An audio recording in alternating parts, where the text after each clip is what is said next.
శ్రీనివాస్ గారి స్థానం జనసేన పార్టీలో ఎక్కడ అంటే ఏం చెప్తారు? అది నా స్థానం ఎక్కడంటే మా అధ్యక్షుల వారు నిర్ణయించాల్సింది. నాది అట్లనేం కాదు.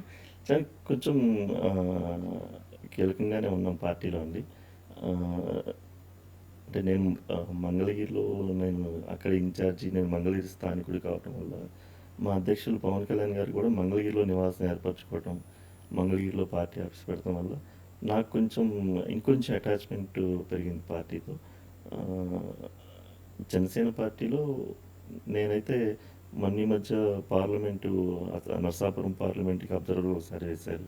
ఓకే. అలాగే హిందూపూర్ పార్లమెంట్కి మొన్న రీసెంట్గా ఈ కార్యకర్తలతో దీనికోసం దానికి ఒకటి వేశారు. అట్లా ప్రతి దాంట్లో నేను నాకు స్థానం కేటాయిస్తున్నారు. అధ్యక్షుల వారు చెప్పిన ఏ ఏ పనైనా కూడా తూచా తప్పకుండా చేస్తున్నాను. శ్రీనివాస్ గారు, అయితే మీ సామాజిక వర్గంలో ఉన్న టాక్ ఏంటంటే ఏపీ ఎంఎస్ఐడిసి చైర్మన్ పదవి మీ స్థాయికి తక్కువ అనే టాక్ మీ సామాజిక వర్గంలో జరుగుతుంది. నిజమేనా? అంటే ఇక అది అంటే తెలియని ఇప్పుడు అలా కదండి. ఇక్కడ ఎట్లా అంటే మా అధ్యక్షులు పవన్ కళ్యాణ్ గారు ఏది నిర్ణయించారో దాన్ని చేయటమే. అంటే వీళ్ళేమనుకుంటున్నారు, వాళ్ళేమనుకుంటున్నారు అని కాదు. మౌలిక అంటే ఏపీఎంఎస్ఐడిసి అంటే చాలా కీలకమైన పదవి.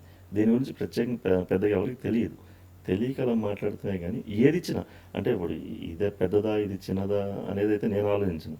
ఆయన ఏ బాధ్యత తప్పు చెప్పారో ఆఖరికి ఏదో చిన్న డైరెక్ట్ ఇచ్చినా సరే అదో పెద్ద బాధ్యత తీసుకుంటారు. పవన్ కళ్యాణ్ గారు ఇచ్చారు అది నాకు. అంతేగాని వీళ్ళేదో మా సామాజిక వర్గంలో అనుకుంటున్నారు అంటే అవన్నీ వాళ్ళకి తెలియక అంతే. అంటే ఆ బాండింగ్లో ఒక గౌరవం ఇచ్చారు అంటే దాన్ని మనం మనసావాచకంగా స్వీకరించాలి అంతే. అంతేగాని దాన్ని ఇది తక్కువ ఎక్కువ అని చేసేది. నేను ఎలక్షన్లో కూడా సీటు నాకు లేనప్పుడు అంటే ఏ రోజు నేను ఫీల్ అవ్వరా. పవన్ కళ్యాణ్ గారు పిలిచి చెప్పారు. చెప్తే అలాగే అన్నాను. శ్రీనివాస్ గారు, ఒక్క విషయం సూటిగా చెప్పండి, నిజంగా మీరు ఫీల్ అవ్వలేదా?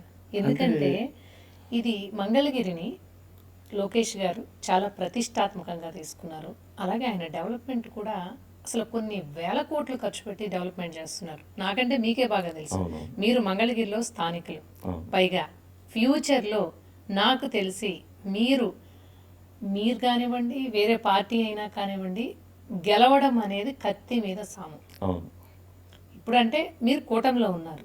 ఒకవేళ ఫ్యూచర్లో కూటమిలో లేనప్పటికీ కూడా whether it is Chellapalli Srinivas గారైనా మరే పార్టీ తరపు నుంచైనా ఎవరైనా పోటీ చేస్తే గెలవడం అనేది నిజంగా అసాధ్యమని చెప్పుకోవచ్చు ఈరోజు. మరి ఒక రకంగా చెప్పాలంటే మీ పొలిటికల్ కెరియర్ ఇక్కడితో ఎండ్ అయిపోయింది అనుకోవచ్చు. అంటే మీరు ఎమ్మెల్యే కావాలనుకున్నారు కానీ ఆ పరిస్థితులు ఇది మీకు ఎక్కడ మంగళగిరి చుట్టుపక్కల ఎక్కడ కనిపించట్లా. మరి ఏంటి? పవన్ కళ్యాణ్ గారు ఉన్నంతకాలం, జనసేన పార్టీ ఉన్నంతకాలం నా పొలిటికల్ కెరీర్ ఎక్కడ ఎండ్ అవ్వదండి. ఇదైతే వాస్తవం. మంగళగిరి అంటారా అంటే ఆ రోజు కూటమిలో భాగంగా ఆయన కేటాయించడం జరిగింది లోకేష్ గారికి. ఇక్కడ మీరు ఒకటి గమనించాలి. ఇది ఏది చేసినా, ఎన్ని వేల కోట్లు తెచ్చినా, మంగళగిరి డెవలప్ చేసినా అది కూటమి కదా. కూటమిలో ఉండబట్టి ఆ రోజున పవన్ కళ్యాణ్ గారు సాక్రిఫైస్ చేసి రాజమండ్రిలో ఆయన మాట ఇచ్చిన ప్రకారం తను తాను తగ్గించుకొని మనం ఈ ఇంత రాక్షస పాలన జరుగుతుంది ఆంధ్ర రాష్ట్రం, దీన్ని మనం చేయాలంటే మనం తగ్గాలి, కూటమి నిలబెట్టాలని. ఈ రోజున నాకైనా తెలుగుదేశం పార్టీలో ఎవరికైనా సరే ఈ రోజున పవన్ కళ్యాణ్ గారు చేసిన సాక్రిఫైస్తో వచ్చిన ప్రభుత్వమే తప్ప ఇది వేరే ఏం కాదు. ఇక్కడ ఆ అవకాశం అంటే నేను అది ఎలా చెప్పాలో నాకు తెలియట్లేదు కానీ లోకేష్ గారికి అవకాశం వచ్చింది. అండ్ ఈ రోజున ముఖ్యమంత్రి గారు తనయుడు మంగళగిరిలో లోకేష్ గారు అంటే అంటే అది ఎవరు కాదనిపోయినా ఆయన ఒక రాష్ట్ర స్థాయి నాయకుడు లోకేష్ గారు.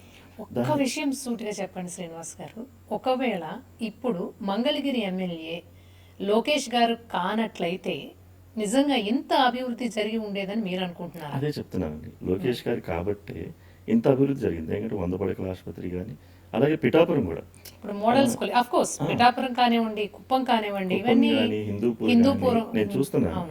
అంత డెవలప్మెంట్. అందులో మంగళగిరి ఏంటంటే 83 నుంచి తెలుగుదేశం పార్టీ గెలవలేదు. ఆఫ్టర్ 40 years తర్వాత తెలుగుదేశం పార్టీ మొట్టమొదటిసారిగా ఊహించని మెజార్టీ 93,000 మెజార్టీ అంటే 2,40,000 ఓటింగ్లో. అంటే నేను ఆ రోజే లోకేష్ గారికి చెప్పాను, గాజువాక భీమిలి దాదాపు 3,80,000 ఓటింగ్ బాబు. దాంట్లో వాళ్ళు 93,000 94,000 వచ్చాయి. మెజార్టీ. కానీ మనం 2,40,000 ఓటింగ్‌లో 91,400 రావటం అనేది స్టేట్ ఫస్ట్ ఇది. దేనికంటే ఇంత అంటే మంగళగిరి, గుంటూరు, కృష్ణా జిల్లాలో మెచ్యూర్డ్ పీపుల్ ఓటర్ ఎప్పుడు కూడా. ఎప్పుడు కూడా అంటే ఏ పులివెందులో లేదంటే అంటే కుప్పం గురించి నాకు పెద్దగా తెలియదు కానీ పులివెందుల, మదన ఇలాంటి అట్టడుగు టైప్ అంటే ఎవరికి పెద్దగా తెలియని ఓటర్ వాళ్ళకి డెవలప్మెంట్ ఏందో కూడా ఏదో తెలియదు అక్కడ. అలాంటి దగ్గర వన్ సైడ్ జరగవచ్చు. కానీ మంగళగిరిలో జరగటం వన్ సైడ్ అంటే మనం నమ్మారు. మనం నమ్మిన దానికి లోకేష్ గారు Yes. చాలా అంటే ఎక్కడ రాష్ట్రంలో ఎక్కడా లేని అభివృద్ధి. ఆఖరికి పేదలకి ఇళ్ల పట్టాలు పంచడం కూడా దాదాపు 1,200 కోట్ల రూపాయలు వర్త్ చేస్తే ఇళ్ల పట్టాలు పంచారు. అంటే అది ఎక్కడా కూడా చరిత్రలో ఎక్కడా లేదు. అంటే ఆ రోజున లోకేష్ గారు మేము ఆ, ఈ ఆ, దీంట్లో ప్రచారం వెళ్ళినప్పుడు వాళ్ళు అడిగిన ప్రతిదీ కూడా అంటే లోకేష్ గారు ఏంటంటే ఆయన కూడా అంతే ఒక హ్యూమన్ బీయింగ్ పర్సన్. అంటే మానవత్వంతో కూడిన రాజకీయం చేస్తారు ఆయన కూడా. అంటే ఎప్పుడు కూడా ఆయన చెప్తుంటారు నేను కూడా పవన్ కళ్యాణ్ గారిని ఇన్ఫర్మేషన్ తీసుకుంటున్నాను అంటే నేను నేర్చుకుంటున్నాను అని. ఆయన అంత స్థాయిలో ఉన్న వ్యక్తి కూడా అంటే జనరల్గా మీరు ఇద్దరిని రెగ్యులర్ గా కలుస్తుంటారు కదా, అవును. పవన్ కళ్యాణ్ గారిని, లోకేష్ గారిని. ఎందుకంటే మీ నియోజకవర్గం మంగళగిరి అవును. నియోజకవర్గం కాబట్టి ఆబ్వియస్ గా మంగళగిరికి సంబంధించిన సమస్యలకి సంబంధించి మీరు ఎక్కువగా లోకేష్ గారితో కూడా మాట్లాడాల్సి అవును. ఉంటుంది. మీరు మీ పార్టీ జనసేన కాబట్టి పవన్ కళ్యాణ్ గారితో కూడా మీకు రెగ్యులర్ గా మీరు టచ్ లో ఉంటారు. అవును. వీళ్ళిద్దరి మధ్య సఖ్యత ఎలా ఉంటుంది? బాగుంటుందండి. చాలా బాగుంటుంది. నాకు తెలుసు కాబట్టి పర్సనల్‌గా. ఇంకా లోకేష్ గారు కూడా పవన్ కళ్యాణ్ గారి ఆరోగ్యం గురించి ఆయన ఆందోళన పడుతుంటారు. అంటే నేను 2, 3 సందర్భాల్లో కలిసినప్పుడు అన్న ఏందన్నా పవన్ అన్న ఆరోగ్యాన్ని పట్టించుకోకుండా అట్లా తిరుగుతున్నారు. ఇలా చెప్తా ఉంటారు. అండ్ డెవలప్‌మెంట్‌లో కూడా ఇద్దరు పోటాపోటీ పడుతున్నారు. నేను మంగళగిరి 100 పడకల హాస్పిటల్ తీసుకొస్తే పిఠాపురం 100 పడకల హాస్పిటల్. ఓకే. అలాగే అండర్ గ్రౌండ్ డ్రైనేజ్ ఇక్కడ మంగళగిరిలో తీస్తే పిఠాపురంలో. ఆ గ్రేట్ వాల్ ఉప్పాడ వాళ్ళు కూడా అంతే. మంగళగిరిలో కృష్ణానది తీరంలో వరదలకి మునిగిపోతా ఉంటే రిటైనింగ్ వాల్ వాళ్ళు 270 కోట్లు పెట్టి చేస్తూ ఉన్నారు. అలాగే అక్కడ ఉప్పాడలో చేస్తూ ఉన్నారు. అట్లాగే చేనేతలకి ఇక్కడ ఏది చేస్తున్నారో అక్కడ కూడా అంటే ఒక డెవలప్మెంట్లో పోటీ పడుతున్నారు. నిజంగా అది గొప్ప విషయం కదండి. అవును. అంటే అంటే మంగళగిరి లోకేష్ గారు రావటం మంగళగిరి ప్రజలు ఎంత అదృష్టమో పిఠాపురం పవన్ కళ్యాణ్ గారు రావటం కూడా వాళ్ళ అదృష్టం.